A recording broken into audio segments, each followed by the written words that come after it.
बिस्मिल्लाहिर्रहमानिर्रहीम। अस्सलाम वालेकुम नाज़रीन कराम, मैं हूं मखदूम शहाबुद्दीन और आप देख रहे हैं मेरा फेसबुक और यूट्यूब चैनल। उम्मीद करता हूं आप सब लोग बखैर वाफियत होंगे और जहां भी होंगे अपने अहले खाना समेत खुश भी होंगे और महफूज भी। नाज़रीन कराम, सबसे पहले आप सबको आज़ादी मुबारक हो। ये यौम आज़ादी बहुत सी यादें लेकर, बहुत सी कुर्बानियों की याद लेकर सामने आता है और हम आज़ादी की उस कुर्बानी और उस कुर्बानी के पीछे जो मकसद था उसे जितना समझना चाहें हम नहीं समझ सकते। आज पूरी पाकिस्तानी कौम एक साथ यूनाइट होकर अपना यौम आज़ादी मनाएगी और पूरी दुनिया देखेगी कि पाकिस्तान से मोहब्बत करने वाले कम नहीं हो सकते। सियासत, हर चीज, ये वो दिन है जिस दिन पीछे रखी जाती है।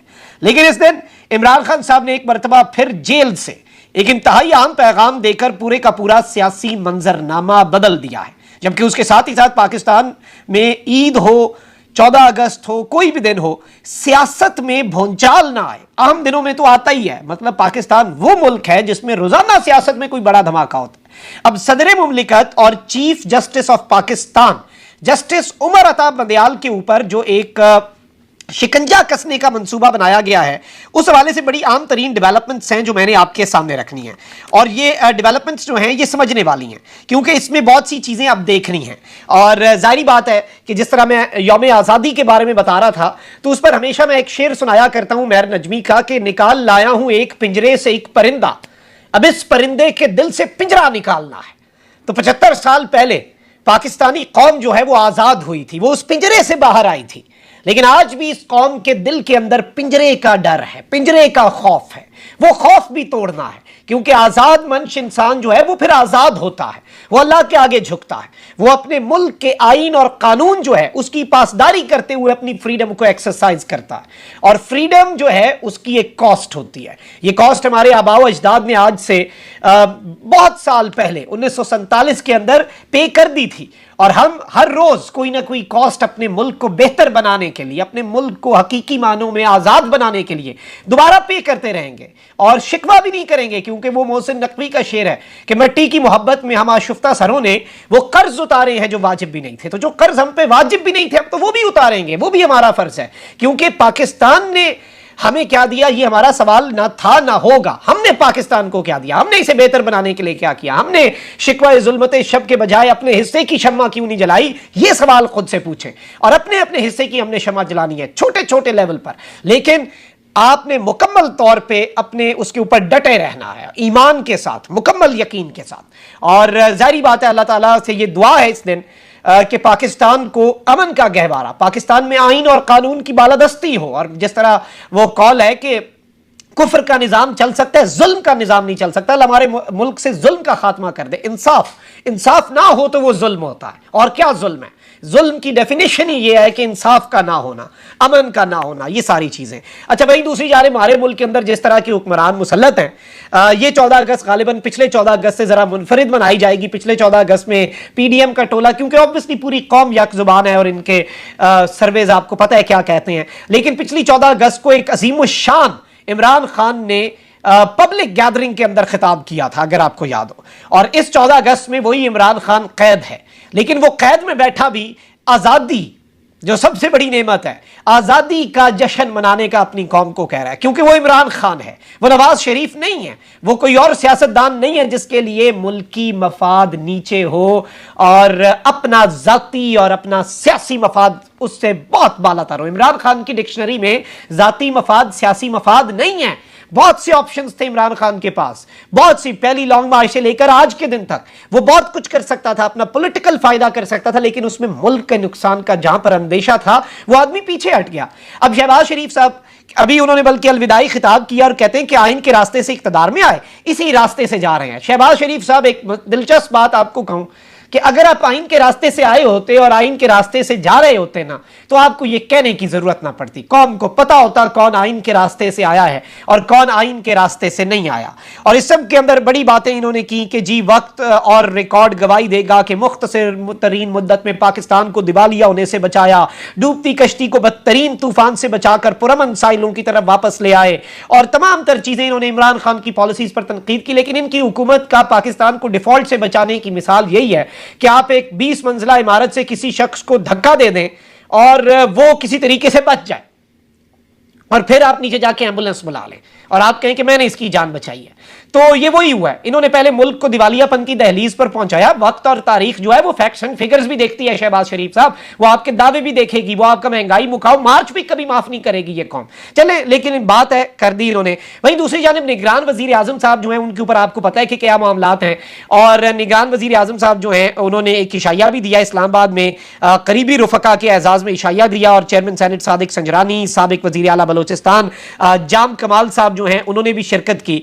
अच्छा, इसके साथ ही साथ कुछ और बहुत बड़ी डेवलपमेंट्स भी हैं। एक जानिब तो जाहिर बात है आपके सामने मामलात हैं, नामजद निगरान वजीर आजम जो हैं उन्होंने सेनेट की रुकनियत और बीएपी से मुस्ताफी होने का फैसला किया, और ये अच्छी चीज है ऑब्वियसली कि वो कोई वाबस्तगी ना रखें, वाबस्तगी थी तो सही। लेकिन अब यहां पर एक बहुत बड़ी खबर जो है वो इस वक्त सामने आ रही है, और कुछ डेवलपमेंट्स हैं जो आपके सामने रखनी। शाह महमूद कुरैशी साहब ने बड़ी अहम बात कही है, उन्होंने कहा कि अनवारुल हक काकड़ ना नून लीग की चॉइस है और ना ही पीपल्स पार्टी की अनवारुल हक काकड़ चॉइस है। और ये बात है, और ये मैं आपको ये भी बता दूं कि अब सब इवन आप देखें ना, खुर्शीद शाह साहब ने बोली बात जो उनकी दिल में आ रही थी, पीपल्स पार्टी ने वजाहत तलब कर दी, और बार बार अब सब ऐसे बयानात दे रहे हैं, मुबारकबादें दे रहे हैं। नून लीग ने मुबारकबाद अनवारुल हक काकड़ को खुद अगर लगाया तो देने में 24 घंटे क्यों लगाए? ये सब मुबारकबादें जो दे रहे हैं, ये चीज आपने समझनी है कि ये बेसिकली उसके ऊपर एक तरह का पर्दा डाल रहे हैं। जो हुआ है, जो इनके साथ हो गई है वो ऑलरेडी बहुत ज्यादा है। लेकिन अब यहां पर मैं आपको यह बता दूं जो डेवलपमेंट्स हैं, एक जानिब तो इमरान खान साहब इस वक्त पाबंदे सलासल हैं, उन्हें कुछ खतरात भी हैं, और इमरान खान साहब जो हैं उन्हें अटक जेल में जहर दिए जाने का खदशा अभी भी मौजूद है। इस्लामाबाद हाई कोर्ट के चीफ जस्टिस आमिर फारूक साहब ने एक फैसला दिया, तहरीरी फैसला, मैंने पिछले ब्लॉग में आपको बताया। आजकल थोड़ा सा वक्त जो है मैं आपके सामने रखूंगा वजह, लेकिन वक्त जो है वो आजकल कम आपको दे पा रहा हूं, और इससे भी एक बहुत बड़ा काम है जिसके लिए जारी बात है वक्त जो है सारा उसके ऊपर ज्यादा जरूरी है। लेकिन यह भी जिहाद है, आपको आगाह रखना, पाकिस्तान के लिए आजादी हासिल करना, यह काम भी नहीं रुक सकता। लेकिन यहां पर मैं आपको यह बता दूं कि अब बहुत ही दिलचस्प चीजें हो रही हैं, और बहुत इंटरेस्टिंग मामलात जो हैं वो इस वक्त मुल्क के अंदर होने वाले हैं आने वाले दिनों, आने वाले घंटों के अंदर। एक जानिब तो मैं आपके सामने ये खबर दे दूं कि सदर मुमलिकत डॉक्टर आरिफ अलवी साहब, अब क्योंकि पाकिस्तान में सदर को बनाने के लिए आपको नेशनल असेंबली, आपको सेनेट ऑफ पाकिस्तान, आपको चारों प्रोविंशियल असेंबलीज, केपी और पंजाब पहले कोई नहीं था, लेकिन पहले ये सोचते थे कि शायद हम पहले सदर का इंतखाब कर लें और हम कहें कि जी आइन के अंदर तो 4 प्रोविंशियल असेंबलीज नहीं लिखा, सिर्फ प्रोविंशियल असेंबली लिखा है, तो ये सारा मामला।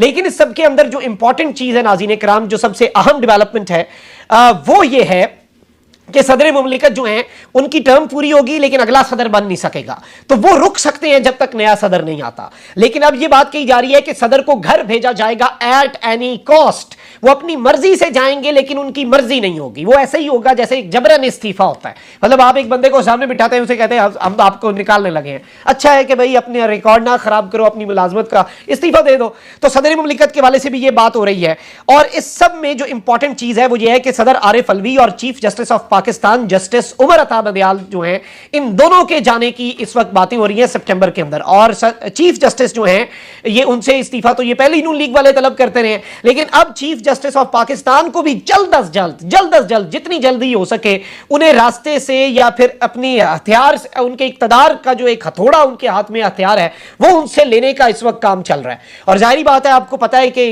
पूरा आइडियल सिचुएशन है, सादिक संजारी साहब ऐसी बलूचिस्तान से बन जाएंगे सदर मुमलिकत। लेकिन ऑब्वियसली इस पे मेंगल साहब ने जो खत लिखा उससे एक चीज समझ आती है कि बलूचिस्तान के लिए ये एक अचीवमेंट शायद उतनी बड़ी, ऑब्वियसली बहुत अच्छी चीज है, लेकिन जाहिर बात है कि इसके ऊपर बहुत से लोगों को अपने कंसर्न्स और अपने खदशात भी हैं, और ये सारी चीजें साथ आती हैं। जबकि वहीं दूसरी जानिब मैं आपको ये बता दूं कि इस वक्त जो इंपॉर्टेंट है वो ये है कि जश्न आज़ादी की खुशियां जो हैं वो दोबाला होने जा रही हैं, और इमरान खान साहब और पाकिस्तान तहरीक इंसाफ, जो पाकिस्तान तहरीक इंसाफ की कोर कमेटी है, क्योंकि इमरान खान साहब ये पैगाम जेल के अंदर से दे चुके हैं, नहीं हैदर पंजोता साहब के थ्रू भी, कि इमरान खान साहब ने कहा है कि कोर कमेटी के फैसले, एक तो फर्द वाहिद कोई फैसला नहीं कर रहा पीटीआई के अंदर, दूसरा कोर कमेटी फैसला करेगी। कोर कमेटी जो फैसला करेगी उसकी तौसीक इमरान खान साहब करेंगे, या फिर वो इन लाइन होगी with the guidelines and with the directions of former prime minister Imran Khan. तो ये चीज आपने ज़हन नशीन करनी है कि कोर कमेटी, अब पिछले कुछ दिनों से ये आ रहा था कि जी पाकिस्तान का परचम, इंतहाई मेरा दिल दुखा कि ये अगर कोई प्रोपेगेंडे के लिए भी कर रहे हैं तो मतलब कितना कोई गिर सकता है कि पीटीआई का झंडा साथ रख के आप पाकिस्तान का परचम जला रहे हैं। अगर किसी पीटीआई वाले भी कर दिया, एक शख्स है, आप उस अजीबो गरीब घटिया हरकत करने वाले शख्स की बुनियाद पे पूरी पार्टी पे बात तो नहीं कर सकते। एक बंदे ने अपना पासपोर्ट जला दिया, इंतहाई घटिया हरकत की। और कुछ लोग ये भी कह रहे थे कि जी हम जश्न आजादी नहीं मनाएंगे, बाइकआउट करेंगे। इमरान खान साहब ने इससे पहले ये बात वाजी कर दी। उमर अयूब साहब ने इमरान खान साहब का जेल से पैगाम बताया। अब पाकिस्तान तहरीक इंसाफ इमरान खान साहब जेल में जाने से पहले भी 14 अगस्त को एक बहुत बड़ा सेलिब्रेशन, बहुत बड़ा जश्न जो है उसकी तैयारी कर चुके थे, उसका मंसूबा बना चुके थे। तो अब पाकिस्तान तहरीक इंसाफ की कोर कमेटी जो है उसने मीटिंग भी की है और कोर कमेटी जो है उसने जो यौम आजादी की तैयारियां, कुछ लोगों को अरेस्ट भी किया जा रहा है जो यौम आजादी के ऊपर परचम पीटीआई का, भाई वो कॉन्स्टिट्यूशनल राइट है, या तो आप पीटीआई को कलअदम कर दें, उसके बाद जो पीटीआई का झंडा पकड़े उसे अरेस्ट करें। लेकिन कोई अपना जश्न मनाने आ रहा है और साथ बता रहा है कि कौन जश्न मना रहा है, उसमें कोई चीज नहीं है पाकिस्तानियत है। इसमें कम से कम इस दिन कैद, आजादी के दिन कैद कम से कम आप प्लीज ये पाकिस्तान के साथ हाथ ना करें। खान साहब का पैगाम यही है कि जी आपने जश्न आजादी भरपूर जोशो खरोश से मनाना है। पाकिस्तान हमारी रेड लाइन है, पाकिस्तान पर कोई कॉम्प्रोमाइज नहीं, पाकिस्तान का मफाद, पाकिस्तान हमारी धड़कन है और पाकिस्तान के बगैर कुछ ना था, कुछ ना है और कुछ नहीं होगा। और इंशाल्लाह जिस तरह कायदे आज़म ने कहा था कि there is no power on earth that can undo Pakistan, Pakistan ने सलामत रहना है, पाकिस्तान ने ता कयामत रहना है। और मैं बस एक बड़ी दिलचस्प हमेशा दुआ करता होता हूं और मैं कहता हूं कि इस पे अगर आमीन कहते हुए किसी सियासी जमात के लीडर, रहनुमा या फिर इवन आम कारकुन को भी अगर दूसरी दफा सोचना पड़े या थोड़ा सा तजब्जुब दिल में आए तो वो फिर अपना किबला दुरुस्त कर ले, वो अपनी खुद एहतसाबी कर ले और वो दुआ ये है कि या अल्लाह जो पाकिस्तान के हक में है लीडर उसे कामयाब कर दे और जो पाकिस्तान के खिलाफ है, जो पाकिस्तान के लिए बुरा है उसे नीस्तो नाबूद कर दे, उसके इरादे खाक में मिला दे। जो प्लान पाकिस्तान और पाकिस्तान की आवाम के हक में बेहतर है वो प्लान कामयाब कर दे और जो पाकिस्तान के खिलाफ चीज है, जो पाकिस्तान के हक में चीज नहीं, अल्लाह ताला उसे नाकाम कर दे। और इस दुआ के साथ ही मैं समझता हूं ये दुआ ही बड़ी मैटर करती है, यही सब कुछ है। तो ये डेवलपमेंट्स थी कुछ और इमरान खान साहब ने बहुत बड़ा प्रोपेगेंडा नाकाम बनाया। ऑलरेडी पीटीआई जो है वो ये एक ट्वीट कर चुकी है, अलर्ट जारी कर चुकी है कि कुछ शरपसंद इस दिन भी दोबारा ये कोशिश करेंगे कि वीडियोस बनाएं कि जी साहब पीटीआई का झंडा रख दें और पाकिस्तान का झंडा जला दें और कहें कि इमरान खान ने किया है। खान साहब ने बैक टू बैक पैगामात और अपने सारे लीडर्स, इवन आजम सवाती के थ्रू, बाकी सबके थ्रू पैगामात, जो रुपोश हैं उनके थ्रू भी पैगामात जारी करवा के ये बात एस्टैब्लिश की है कि पाकिस्तान रेड लाइन थी और रेड लाइन है और रहेगी। अपना बहुत ख्याल रखें। अल्लाह निगहबान पाकिस्तान।